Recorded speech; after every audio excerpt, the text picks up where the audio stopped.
soy Eric Fernando Álvarez Martínez, mejor conocido como Fernando Álvarez, concejal en la alcaldía de Iztapalapa. Mi camino en la política empezó muy joven. Estábamos en la preparatoria cuando ya nos involucrábamos en temas estudiantiles, estábamos llevando un poco la inquietud de lo que estaba sucediendo en el país y lo tratábamos de traducir a lo que nos sucedía a nosotros en la preparatoria. Entonces por ahí empezamos ese pequeño camino. Después lo fuimos entrelazando con una de las causas más grandes que yo he traído desde siempre, que es el comercio popular. Cuando yo era niño, mis papás trabajaban en un tianguis. Básicamente yo iba en una cajita de mercado y ahí me tenían cuando era bebé. Entonces, esa es una de mis causas principales. Cuando vamos involucrándonos en la política, nos damos cuenta que esa causa requiere mucha atención y entonces la vamos enarbolando, la vamos cobijando, protegiendo y buscando de una forma de poderla impulsar hacia allá. Entonces podríamos decir que esos son mis primeros caminos en la política.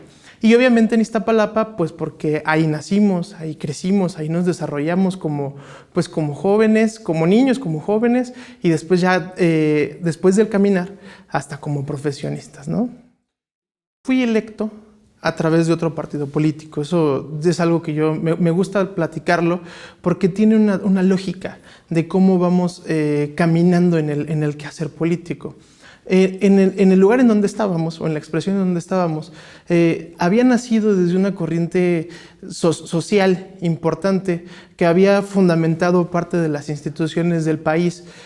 Y la tendencia de ese partido político, por lo menos en el papel, hablaba mucho de izquierda, hablaba mucho desde una corriente socialdemócrata, que desgraciadamente con el pasar de los años, y sobre todo de sus dirigencias, nos dimos cuenta que se fueron alejando de la teoría o de lo que decía el papel del documento.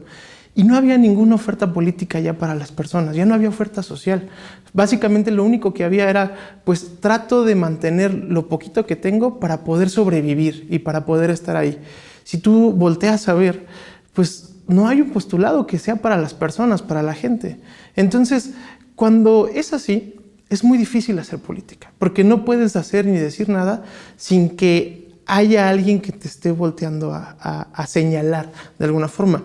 Quiero decir que en ese partido yo fui secretario de organización en la Ciudad de México. O sea, así fue el caminar y así nos dio la oportunidad de llegar ahí. Sin embargo, cuando llegas a hacer expresiones que no le son cómodas a la dirigencia, entonces calla. ¿Y de qué sirve la política si no puedes hablar de lo que le duele a la gente? Si no puedes decir lo que propones para las personas. No había forma de hacer política. Y cuando llegamos a Iztapalapa como concejal, nos damos cuenta que existía otra forma de hacer las cosas. Tuve la oportunidad de ser concejal en la segunda alcaldía de Iztapalapa con Clara Brugada como alcaldesa. Cuando empieza uno como oposición, vas con muchas ideas y con muchos temores que te van metiendo en la cabeza y con muchas instrucciones. Porque la principal instrucción era, vota todo en contra. Oye, pero pues hay que escuchar, hay que ver, hay que dialogar. No, es en contra. Y entonces ahí te enfrentas a una primera pared política. Porque dices, a ver, si no ha habido un planteamiento, ¿cómo voy a votar algo en contra? ¿No? O sea, ¿cómo me voy a poner en contra? Y cuando tú te encuentras a una alcaldesa de la talla de Clara Brugada, que sin la necesidad de hacerlo, porque ella obviamente tenía la mayoría del consejo, y todas las facultades para poder, como por ahí vulgarmente dicen, una aplanadora, y hacer las decisiones de la alcaldía así, ella sí se dedicó a hacer política, se dedicó a consensar.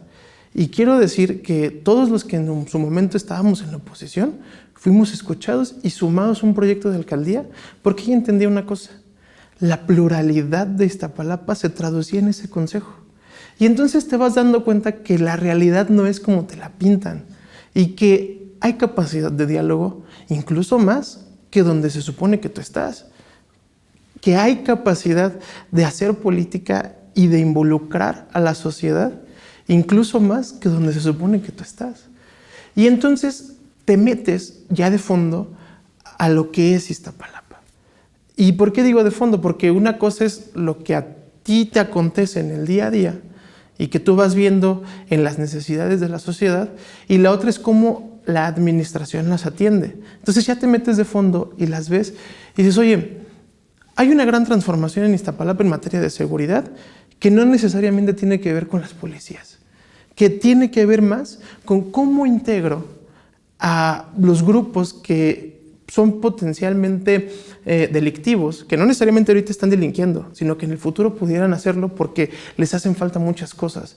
Y entonces, ¿cómo les acerco esas cosas para poder también mitigar los problemas de seguridad? ¿Cómo les acerco justicia social? ¿Cómo les acerco bienestar? ¿Cómo les acerco cultura? ¿Cómo les acerco deporte?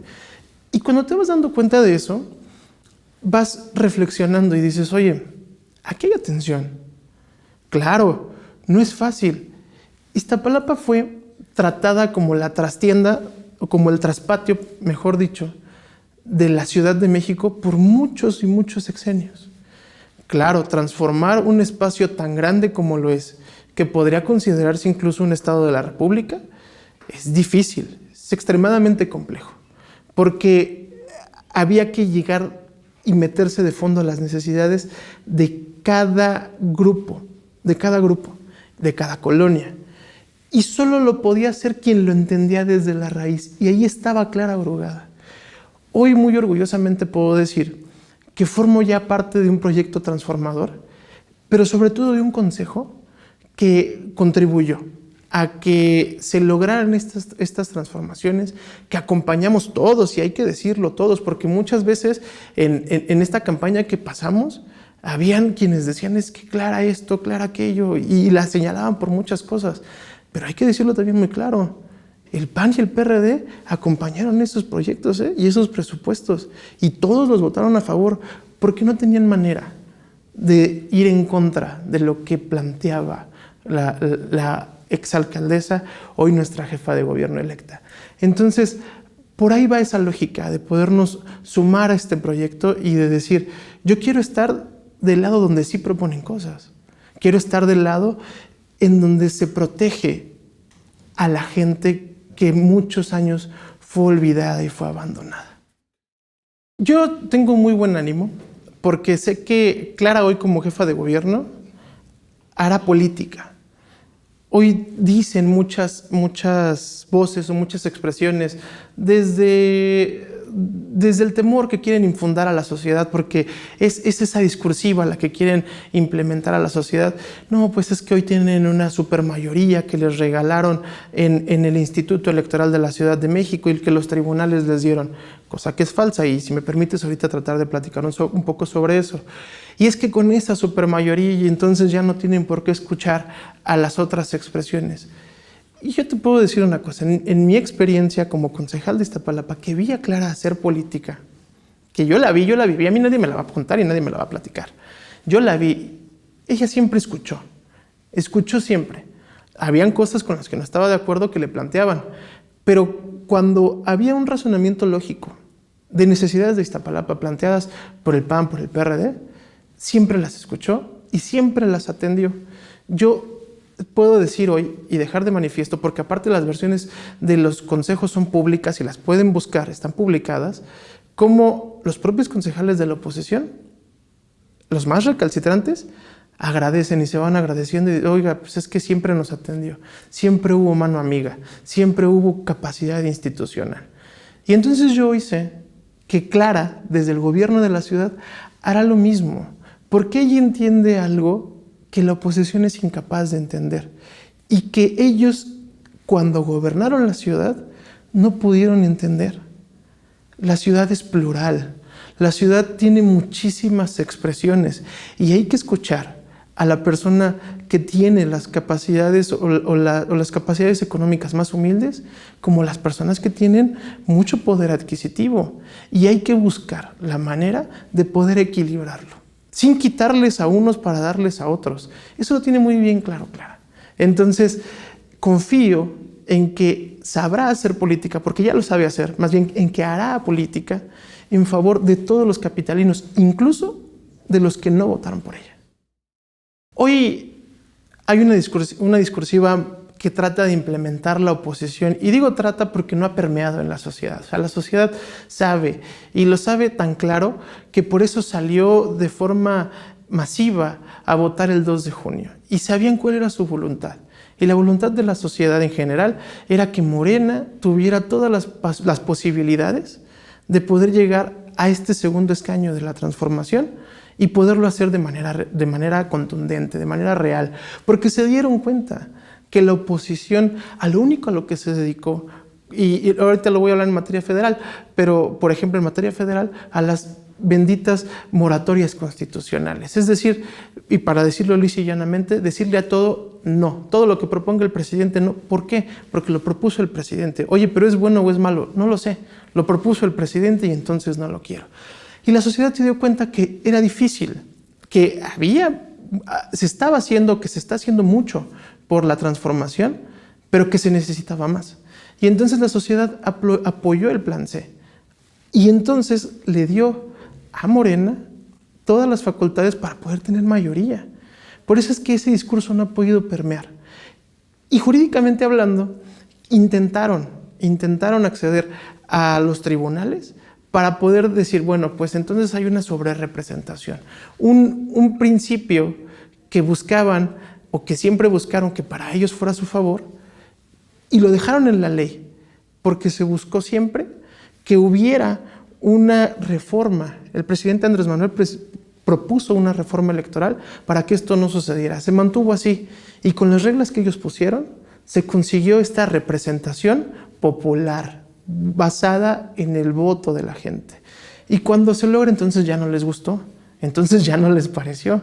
Claro, y lo ha dicho la presidenta Claudia Sheinbaum, hay que buscar hacer una reforma electoral que nos permita avanzar de otra manera y darle más vida a la democracia. Sí es cierto, pero hoy las reglas que ellos pusieron son las reglas que hoy se dieron.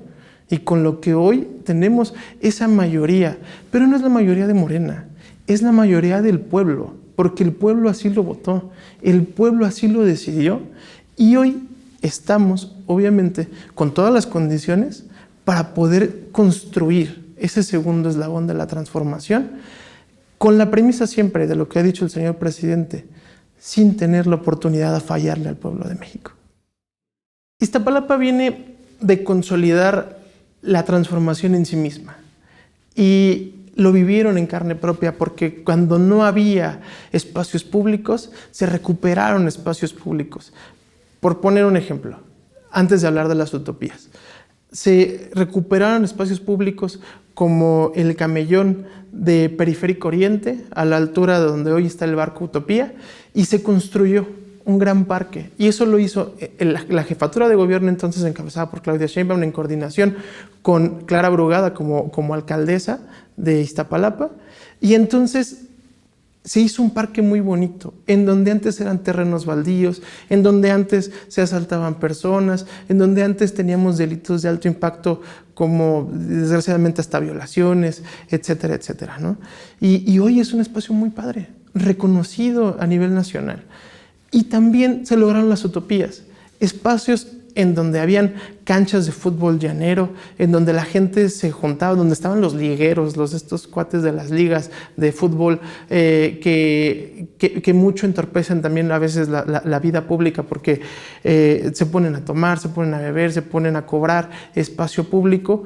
Se recuperaron, se mantuvieron las canchas, se prohibieron las ligas, pero también se hicieron albercas, se hicieron cocinas, se hicieron lavanderías públicas, se hicieron espacios de día para el adulto mayor. O sea, se han hecho tantas cosas en Iztapalapa.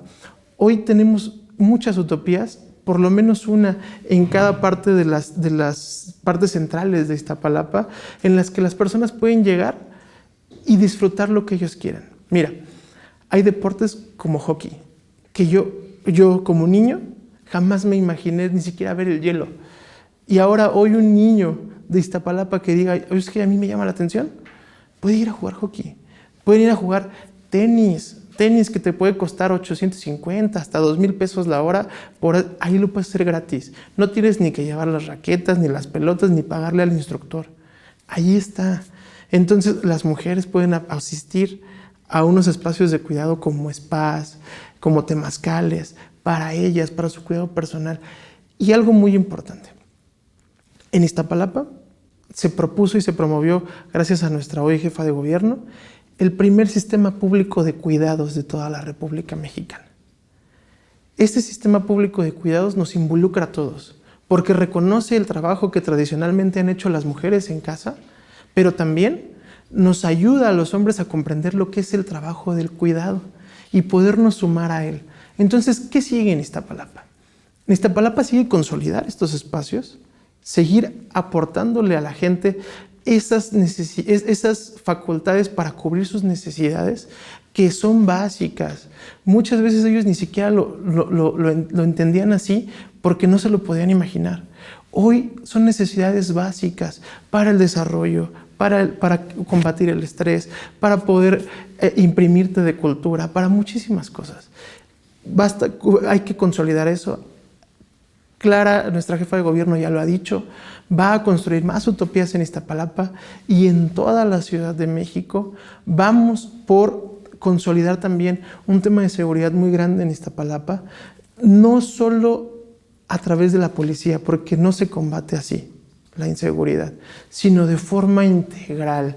Estamos trabajando hoy, o se culminan 6 años de trabajo muy importantes, para que en otros 12 años estos niños que hoy tienen esas posibilidades no tengan la necesidad de delinquir porque ya conocen un mundo nuevo.